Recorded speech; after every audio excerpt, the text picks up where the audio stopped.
Bonjour et bienvenue sur Nipeux. Chers abonnés, je vous remercie pour votre fidélité. Et toi qui n'es pas encore abonné, c'est l'occasion de le faire et active également ta cloche de notification pour ne rien rater. Dans cette vidéo, je réponds à la demande d'un abonné qui a souhaité avoir un outil de suivi d'absence de congé maladie, formation divers et autres. Et pouvoir également d'un coup d'œil repérer grâce à la mise en forme conditionnelle le type d'absence, que ce soit un RTT, un congé payé ou alors un arrêt maladie. Je vais expliquer assez rapidement et parfois lentement. Donc, j'ai préparé un fichier ici qui a 3 onglets. On a l'onglet synthèse, on a l'onglet de gestion des absences. Là, c'était pour vous montrer ce que ça va donner par la suite. Donc, je vais expliquer pas à pas comment faire pour arriver là. Et ensuite, on a ici aussi les jours fériés. Donc, on peut gérer les jours fériés. Et à ce niveau, on peut gérer les salariés qu'on retrouve ici. Je sais pas, peut-être mon salarié s'appelle Pilon, n'importe quoi. Quand on revient à la gestion, là, on peut récupérer notre Pilon. Comment ça marche dans tout ça? Ça va être un peu sportif, mais on va aller doucement. Tout d'abord, pour la gestion des absences, on a ici une date de début, date de fin. J'ai pris l'année complète, donc l'année calendaire qui va du 1er janvier au 30. Ça, c'est pas le 30 en fait, c'est le 31 décembre. Voilà, qui va au 31 décembre 2020. Dans la date de début ici, on voit qu'on a nommé date de début. On saura pourquoi, parce qu'après, on va l'utiliser dans les formules. Et la date de fin, c'est la date de début plus 365 jours. Et on a ici notre calendrier qui va de janvier, on peut voir là novembre, septembre, décembre. Et on s'arrête en décembre. Ensuite, la date du jour, on peut mettre ici aujourd'hui. Pour gérer maintenant le mois, on va lui dire que ici, janvier 2020, là c'est janvier 2020, c'est la date courte, c'est égal à B12, B2, c'est-à-dire là. Après, pour la semaine, on utilise ici la formule NO semaine. Donc, on va récupérer ici la semaine correspondant à notre date qui est H9, c'est-à-dire ici. Et pour le jour, on va lui dire, va récupérer le jour correspondant ici à notre date de début qui est B2. Si par exemple ici je change la date, je mets peut-être je veux commencer en juin, mai pardon, le 05, en fait j'avais le 6 en tête.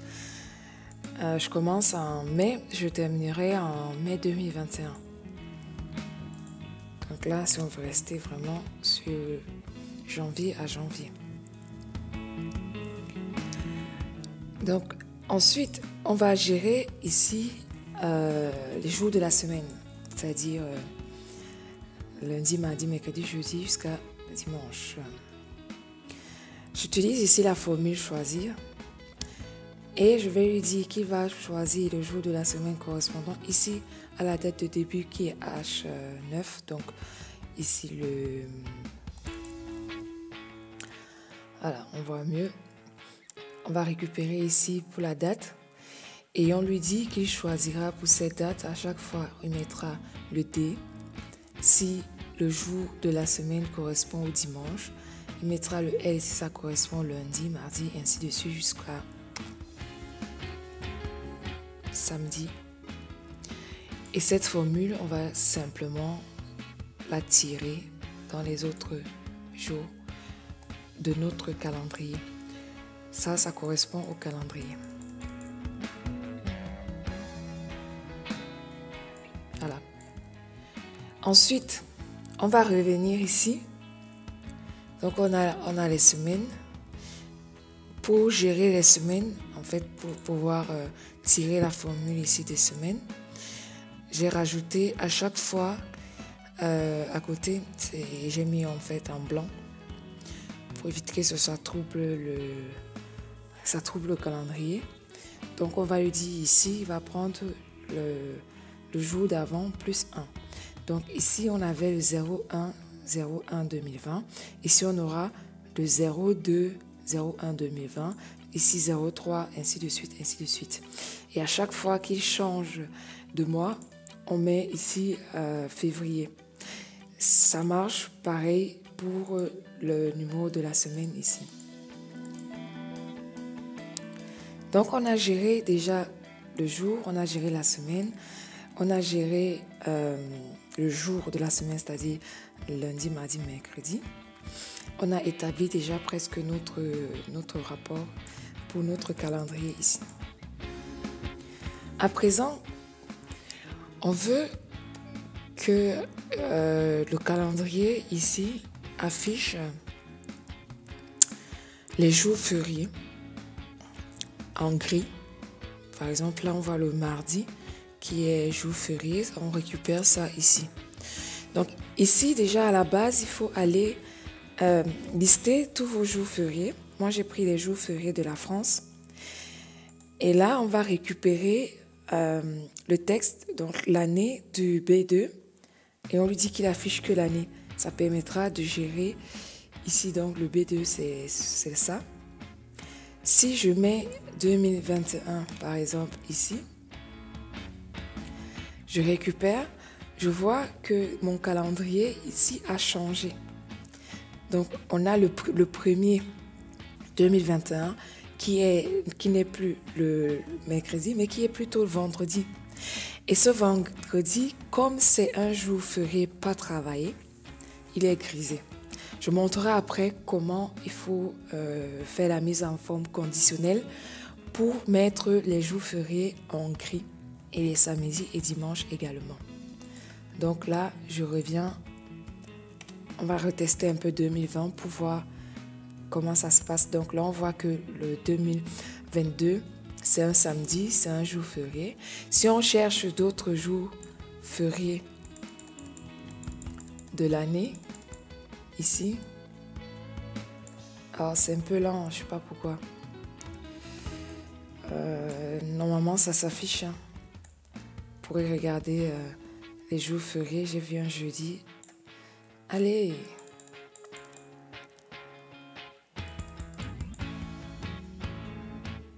L'ordinateur est très lent. Pas très d'humain. C'est peut-être... Bon bah... Enfin bref. C'est pas le but. Mais l'essentiel, c'est de voir que ça fonctionne très bien. Parce que là, lorsqu'on change ici en 2022, on a de nouvelles dates ici qui viennent se mettre à jour dans le tableau. Donc, revenons en 2020. Et là, on revient à mercredi 1er qui est férié et ainsi de suite. Ensuite, on a géré ici les jours fériés. On va maintenant faire la mise en forme conditionnelle de chaque absence avec code. Donc là, on voit que CP, c'est congé payé, RTT, réduction des temps de travail, FT, formation, AM, arrêt de travail, DV, divers. Et enfin, on a les jours travaillés. Pour faire donc la mise en forme conditionnelle, pour qu'à chaque fois qu'on écrive ici, par exemple, si je fais RTT, je vais prendre la couleur qui correspond ici au RTT. Pour faire ça, je me place dans la zone comme je l'ai déjà fait. Je ne vais pas réexpliquer du début à la fin comment ça marche, le paramétrage du mise à jour conditionnelle. Je mettrai dans la description de cette vidéo la vidéo que j'avais déjà postée sur la mise à jour conditionnelle qui explique comment faire une mise à jour conditionnelle. Là, je vais juste te montrer dans toutes les mises à jour, le paramétrage qui a été fait pour chaque valeur. On voit ici que pour le divers, on lui a dit que dans toute la zone là-dedans, sur toute l'année, il faudrait que si on écrive DV, qu'il prenne en compte la couleur correspondant ici qu'on a définie pour notre code couleur d'absence. Ensuite de suite pour ici, pour l'arrêt maladie, on a fait pareil pour les formations, on a fait pareil pour les RTT, on a fait pareil pour les CP. Là où je vais prendre un peu plus de temps, c'est concernant ici les jours de week-end, c'est-à-dire samedi et dimanche. Si je fais par exemple modifier la formule pour vous montrer qu'est-ce qu'il y a dans la formule, je prends déjà cette ligne, utiliser une formule et à l'intérieur j'utilise OU. Et je vais lui dire, si ici je commence à H12, voyez là devant je n'ai pas mis le $, c'est pour dire qu'il ne faut pas figer la cellule H12, je vais juste figer la ligne. Ça veut dire qu'après je pourrais aller à I12, à J12, à K12, ainsi de suite jusqu'à la fin de mon calendrier. Je lui dis donc que si j'ai donc le jour ici, vu qu'on est sur la ligne 12, si j'ai mon jour qui est soit samedi, c'est-à-dire S, ou dimanche, je viens ici dans le format prendre le remplissage du gris. Ensuite, je fais pareil pour les jours fériés.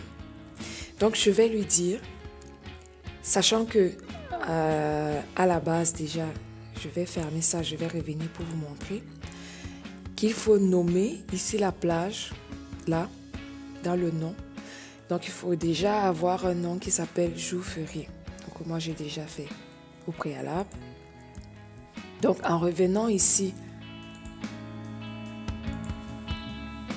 pour le jour férié, j'utilise également la formule avec le OU et je lui dis, si j'ai le H ici, 9, là, qui va considérer si j'ai le 0,1, parce que là, ça marque juste janvier 2020, mais c'est censé être 01, 01, 2020, donc la date complète.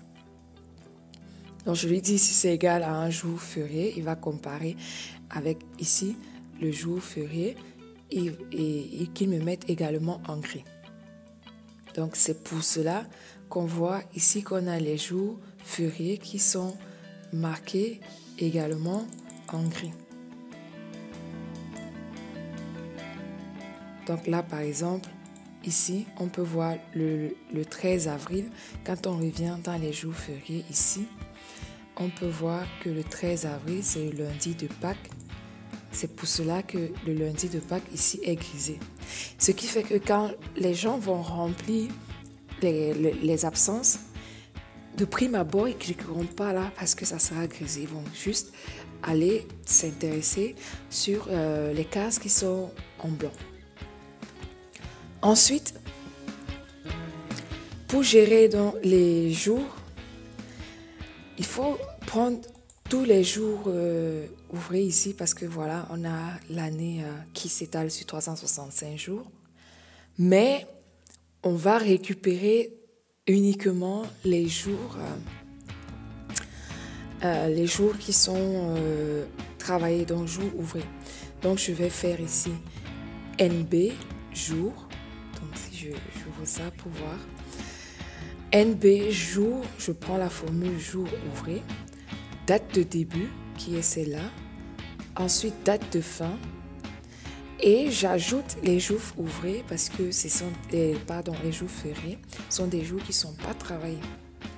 Que je viens soustraire ici avec tous les absences, tout type d'absence, que ce soit un congé payé, un RTT, une formation, un arrêt maladie, bref, tout type d'absence au poste de travail, je viens soustraire pour me donner le total de jours travaillés à l'année par salarié. Donc après, c'est la même chose ici. Ça dépend du nombre de salariés que vous voulez gérer. On peut allonger la liste ici. Il suffit juste d'ouvrir là et de rajouter la liste et de veiller aussi à ce que la mise en forme conditionnelle ne s'arrête pas qu'à la ligne 24, mais que ça prenne en compte également ce que vous aurez rajouté. Ensuite, pour les CP, on va lui dire qu'il parte prendre, donc je vais faire nombre 6, donc il faut qu'il compte ici pour toute l'année, avec le critère qui sera CP. Donc on voit là le B11, c'est le CP, je fiche parce qu'après je tire la formule vers le bas et je fais entrer. J'ai donc fini de paramétrer ici mon tableau et mon calendrier. J'ai fait une synthèse si je veux avoir une vue globale de ce qui se passe, sachant que si j'ai ma base à 25 jours par salarié, je me rends compte qu'ici, je n'ai pas pris aussi en compte. Je vais le faire là en live. Voilà. Comme ça, au moins, si quelque chose bouge ici dans la gestion des absences, ça bouge également dans ma synthèse pour ne pas me casser la tête après. Ensuite, pour les jours pris de CP, c'est pareil, je vais récupérer ici cette valeur qui sera intégrée là. Et je tire la formule. Pareil pour les RTT, pareil pour les arrêts maladie, pour les formations et pour les divers.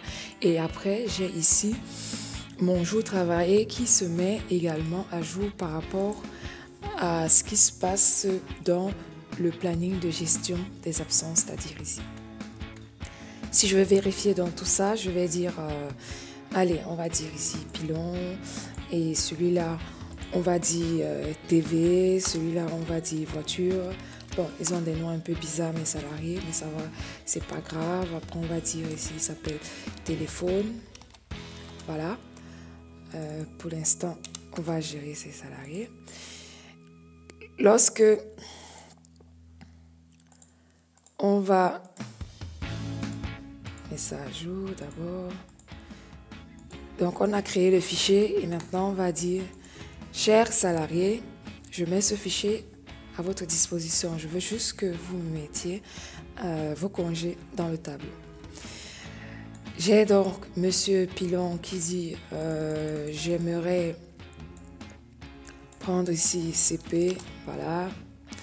Ensuite, c'est vrai que je n'aime pas beaucoup travailler. Je vais prendre encore ici des RTT. À chaque fois, c'est pas, vous voyez ici, à chaque fois que je prends des jours, Monsieur Pilon prend des jours, ici, ça soustrait. Après, le responsable du service dit, oui, tu as déjà trop pris des jours, j'aimerais quand même t'envoyer ici en formation, donc FT. Là, on s'en fout, hein, que ce soit en majuscule, c'est vrai que là, c'est écrit en majuscule, mais là, c'est en minuscule, que ce soit en minuscule, il ne prend pas en compte. Et là, on voit que ce jour, c'est un jour férié. On va lui dire que là, comme c'est un jour férié, il va poser aussi les RTT ici. Comme ça, il fera pont et il ne nous fatigue plus. Voiture dit, j'aime bien travailler, mais ce jour, je suis malade parce que j'ai tellement travaillé que au final, je me suis chopé une grosse maladie, voilà. 2 semaines de maladie. Après, ça peut être des divers, hein, ça peut être n'importe quoi. Voilà. Donc, c'est comme ça que ça fonctionne. Voilà. Et là, si on revient sur la synthèse, on peut voir que la mise à jour s'est faite également ici. On peut aussi, si on veut, par exemple, mettre une alerte ici en disant attention, si on est déjà ici à 0, il faut mettre au rouge, ou alors si on est inférieur à 0, parce que là on a quand même une base, il ne faut pas dépasser cette base. Et c'est pareil, il faut faire dans la mise en forme conditionnelle. Je répète, la vidéo sur la mise en forme conditionnelle que j'avais déjà faite il y a quelques temps, je la mettrai dans la description de cette vidéo. Voilà, c'est donc ici que je vais m'arrêter pour ce petit tutoriel. J'espère avoir répondu à la question, mais si ce n'est pas le cas, n'hésitez surtout pas à poser votre question en utilisant le volet commentaires, c'est là pour ça. Et pour la personne qui a fait la demande, si tu as la moindre question, le moindre souci, n'hésite également pas à revenir vers moi et puis on trouvera ensemble une solution. Je te dis donc à très vite sur la chaîne Redney Pub et reste en santé et n'oublie surtout pas d'aimer la vidéo et si tu es bien gentil de partager sur les réseaux sociaux pour faire connaître non seulement la chaîne mais également ce petit outil que j'ai créé et que je mettrai à votre disposition. À très bientôt. Ciao, ciao!